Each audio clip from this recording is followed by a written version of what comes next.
इस कहानी में हमें दिखाया जाता है कि एक जहरीला वायरस फैलने की वजह से पूरी दुनिया के सभी इंसान ज़ॉम्बी में बदल चुके हैं। लेकिन ये कोई आम ज़ॉम्बी नहीं, बल्कि ये इतने तेज हैं कि दौड़ते हुए हवाई जहाज को भी पकड़ सकते हैं। कुछ तो इतने चालाक हैं कि इंसानों से भी हटकर सोच सकते हैं, और कुछ ज़ॉम्बी कई किलोमीटर दूर अपने टारगेट को सूंघने की ताकत से ढूंढ सकते हैं।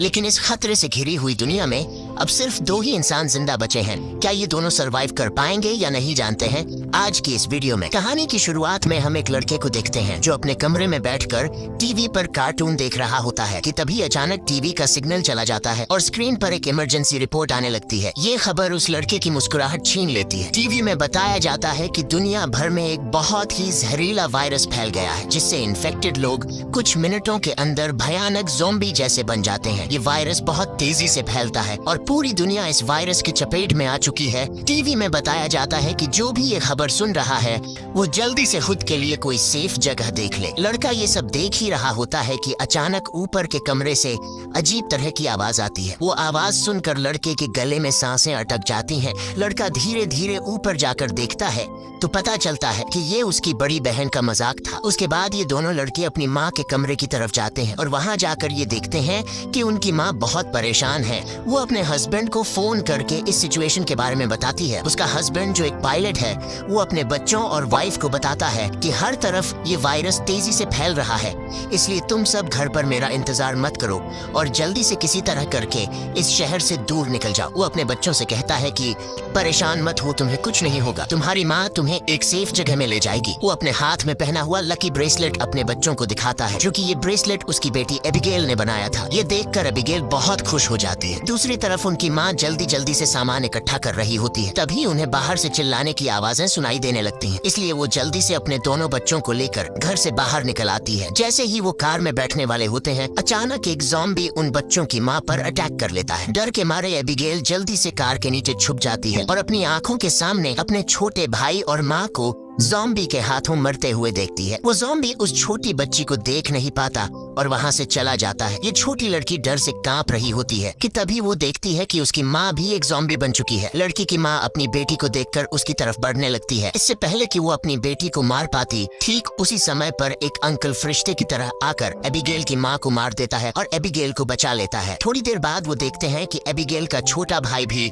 ज़ॉम्बी में कन्वर्ट हो रहा है, इसलिए वो आदमी लड़की को कान बंद करने के लिए कहता है और उसके ज़ॉम्बी बन चुके छोटे भाई को भी गोली मार देता है। अब इसके बाद 10 साल के बाद का सीन दिखाया जाता है और हम देखते हैं कि ज़ॉम्बी वायरस की वजह से इंसानी सभ्यता पूरी तरह से बर्बाद हो चुकी है। कभी रोशनी से चमकने वाले शहर अब वीरान हो चुके हैं और अब तक सारे इंसान या तो मर चुके हैं या फिर ज़ॉम्बी बनकर इधर उधर भटक रहे हैं और सिर्फ 2 ही लोग जिंदा बचे हैं। वो छोटी लड़की एबिगेल जिसे अंकल ने बचाया था, अब वो बड़ी हो चुकी है। उस दिन से लेकर अब तक एबिगेल अंकल जैक की नजरों में पली बढ़ी और जैक ने उसे ट्रेन करके ज़ॉम्बी से लड़ना सिखा दिया है। उस दिन अगर उसकी लाइफ में जैक नहीं आता तो एबिगेल अब तक मर चुकी होती, इसलिए एबिगेल जैक को अपना पिता मानती है। इतने सालों तक जंगल में अकेले रहने के बाद एबिगेल को बहुत ही लोनली महसूस हो रहा होता है। उसकी सबसे बड़ी इच्छा है कि उसे कोई इंसानी बस्ती मिल जाए जहाँ वो लोगों के साथ मिलकर रह सके, लेकिन जैक को लोगों के बीच रहना बिल्कुल भी पसंद नहीं। रात को जब वो दोनों जंगल में कैंप लगाकर सो रहे थे, तभी किसी की आवाज से जैक की आंख खुल जाती है। वो धीरे से अपने कैंप से बाहर निकलकर देखता है कि तभी एक ज़ॉम्बी जैक पर हमला कर देता है, लेकिन जैक लगातार गोलियां चलाकर उसे मार देता है और एबिगेल भी वहां पर पहुंच जाती है। इन दोनों को पिछले 10 सालों से जंगल में ज़ॉम्बीज का शिकार करते हुए इतना एक्सपीरियंस तो हो गया था कि ज़ॉम्बी झुंड बनाकर एक साथ मिलकर रहते हैं। वह समझ जाते हैं कि आसपास और भी जरूर ज़ॉम्बीज होंगे, इसलिए वो जल्दी यहाँ से निकलने की तैयारी करने लगते हैं और घोड़े पर बैठकर निकल जाते हैं। तभी रास्ते में उनके घोड़े हिनहिनाने लगते हैं। जैक समझ जाता है कि खतरा नजदीक है। दोनों चारों तरफ देखते हैं तो दूर एक जीप ज़ॉम्बी से गिरी हुई दिखाई देती है, जहाँ एक नॉर्मल इंसान खुद को ज़ॉम्बी से बचा रहा था। अब वैसे भी दुनिया में इंसान बहुत ही कम बचे थे, इसलिए अब इन दोनों को हर हाल में उस आदमी को ज़ॉम्बी से बचाना था। जैक एबिगेल के निशाने का टेस्ट भी लेना चाहता था, इसीलिए वो एबिगेल से कहता है कि तुम इस आदमी को बचाओगी ताकि पता चले कि वह पूरी तरह से ट्रेन हो चुकी है या नहीं। जैक उससे कहता है कि सुकून से टारगेट को निशाने पर करो और फिर उसे शूट कर दो, लेकिन एबिगेल जल्दबाजी में गोली चला लेती है, जिससे वो गोली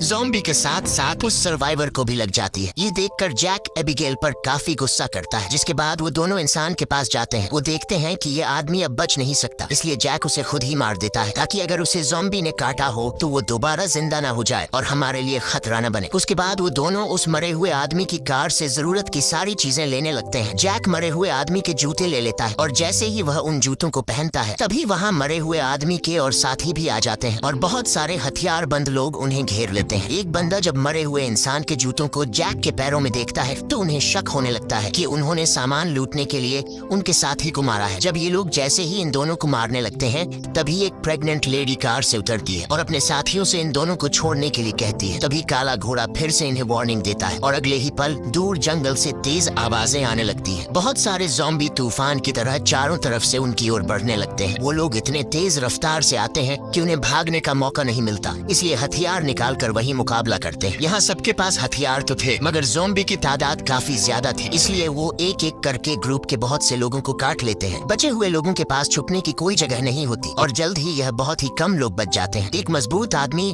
बदकिस्मती से ज़ॉम्बी के काटने का शिकार हो जाता है, इसलिए वह खुद को गोली मारना चाहता है लेकिन उसके बंदूक में गोलियां खत्म हो जाती हैं। अब उन्हें पता चल चुका था कि वो उनसे लड़ नहीं पाएंगे, इसलिए एबिगेल प्रेग्नेंट लेडी को लेकर गाड़ी में बैठाती है। गाड़ी में प्रेग्नेंट लेडी का हस्बैंड भी बैठा होता है और जैक गाड़ी स्टार्ट करके जल्दी से वहाँ से निकल जाते हैं। पूरे ग्रुप में अब ये सिर्फ 4 लोग ही बचे थे, बाकी सब ही ज़ॉम्बीज के शिकार हो चुके थे। एक काले चेहरे वाला ज़ॉम्बी अपने साथियों को मरा हुआ देखकर बहुत ज्यादा गुस्सा हो जाता है। उधर ये चारों ज़ॉम्बीज से जान छुड़ाकर गाड़ी में सफर कर रहे होते हैं। रास्ते में जैक पीछे बैठी लेडी से पूछता है कि तुम हो कौन और यहाँ क्या कर रहे थे। पूछने पर पता चलता है कि यह बचे हुए लोग शिप टाउन नाम की जगह पर जाना चाहते थे जहाँ पर सेफली इंसान रहते हैं। वहाँ जरूरत की तमाम फैसिलिटीज हैं और हम सब वहाँ जाकर एक नॉर्मल जिंदगी गुजारना चाहते थे। ये सुनकर एबिगेल बहुत खुश होती है क्योंकि यही तो वो जगह है जहाँ वह हमेशा से जाना चाहती थी। जिस पर जैक ने कहा कि यहाँ पर कोई भी ऐसी कॉलोनी वगैरह नहीं है, मैं पिछले 10 सालों से यहाँ वहाँ भटक रहा हूँ, मुझे तो कोई ऐसी कॉलोनी नहीं दिखाई दी। तभी अचानक बीच रास्ते में उनकी गाड़ी खराब हो जाती है। इस दौरान प्रेग्नेंट लेडी का हस्बैंड बाहर निकलता है जिसका नाम डेविड है। वह उनसे कहता है कि मैं एक मैकेनिक हूँ और मैं इसे ठीक कर सकता हूँ, लेकिन औजार न होने की वजह से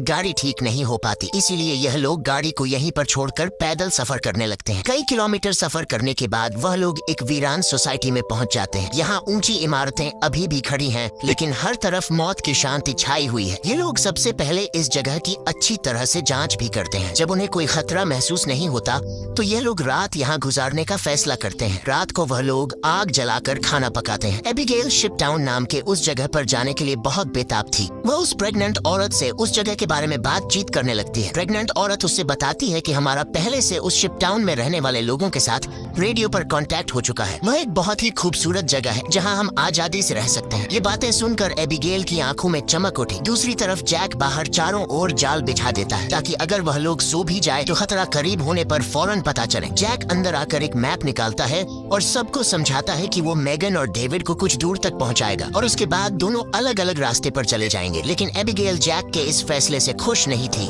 वह जैक के पास जाकर उससे बहस करती है कि डेविड अपनी प्रेग्नेंट वाइफ को उस जगह तक सेफली नहीं पहुंचा पाएगा, इसलिए हमें उनके साथ चलना चाहिए। जैक कहता है हमें समझदारी से काम लेना चाहिए। देखो, जहां लोग ज्यादा होते हैं वहां पर खतरा भी ज्यादा होता है। लेकिन एबिगेल जैक के इस फैसले से नाराज होकर चली जाती है। हालांकि दोनों को ये नहीं पता होता कि वह काले चेहरे वाला ज़ॉम्बी उनकी गाड़ी को सूंघते हुए वहां तक पहुंच चुका है। अगली सुबह एबिगेल छत पर बैठकर अपने बचपन की फोटोज देख रही होती है कि अचानक नीचे पेड़ों से सरसराहट की आवाज आती है। वो समझ जाती है कि ज़ॉम्बी अंदर आ गए हैं और सबको वार्निंग देने के लिए नीचे दौड़कर जाती है कि तभी रास्ते में एक ज़ॉम्बी भी उसके पीछे लग जाता है। एबिगेल खुद को बचाते हुए ऊपर सीढ़ियों पर चढ़ने लगती है और पीछा करने वाले ज़ॉम्बी को झटका देते हुए नीचे गिरा देती है। लेकिन इस चक्कर में उसका बैलेंस बिगड़ जाता है जिससे वह भी नीचे गिरने वाली होती है। लेकिन तभी जैक ने वक्त पर आकर उसे बचा लिया। थोड़ी देर बाद काले चेहरे वाला ज़ॉम्बी अपने साथियों के साथ वहाँ पहुँच जाता है क्योंकि उसे पता चल जाता है कि उनका साथी कहाँ पर मरा है। लेकिन वह पहले से बिछाई गई जाल में फंस जाते हैं जिसमें काफी सारे ज़ॉम्बी मारे जाते हैं। जैक धमाके की आवाज सुनकर समझ जाता है कि ज़ॉम्बी का झुंड उस जगह तक पहुंच गया है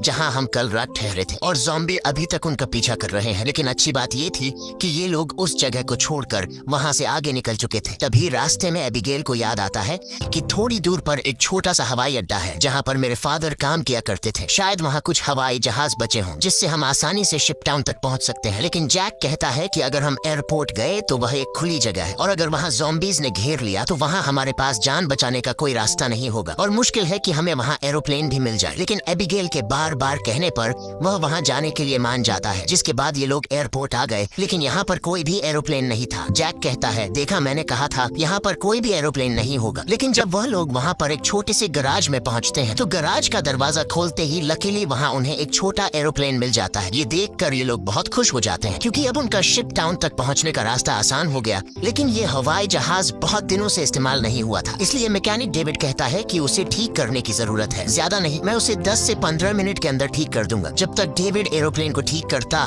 तब तक जैक और एबिगेल एयरपोर्ट में कुछ काम की चीजें ढूंढने लग जाते हैं। तभी डेविड दूरबीन से देखता है कि दूर से बहुत सारे ज़ॉम्बीज आ रहे हैं जो बहुत जल्द एरोप्लेन तक पहुंच जाएंगे। वह लोग दौड़ कर आते हैं और उन दोनों को वार्न करते हैं कि हमें जल्दी से एरोप्लेन को स्टार्ट करना होगा, नहीं तो ज़ॉम्बी यहाँ पहुंचकर हमें मार देंगे। एबिगेल जल्दी से पायलट की सीट पर बैठ जाती है। वहाँ पर मौजूद बुक्स को रीड करती है। उसके फादर पायलट थे, इसलिए उसने अपने फादर से एयरप्लेन को कंट्रोल करने की थोड़ी बहुत जानकारी सीखी थी और जैक ज़ॉम्बीज को शूट करके उन्हें रोकने की कोशिश करता है। एबिगेल जैसे तैसे करके एरोप्लेन को सब्सक्राइब फॉर पार्ट 2 और हाँ, साथ में कमेंट करें पार्ट 2 के लिए।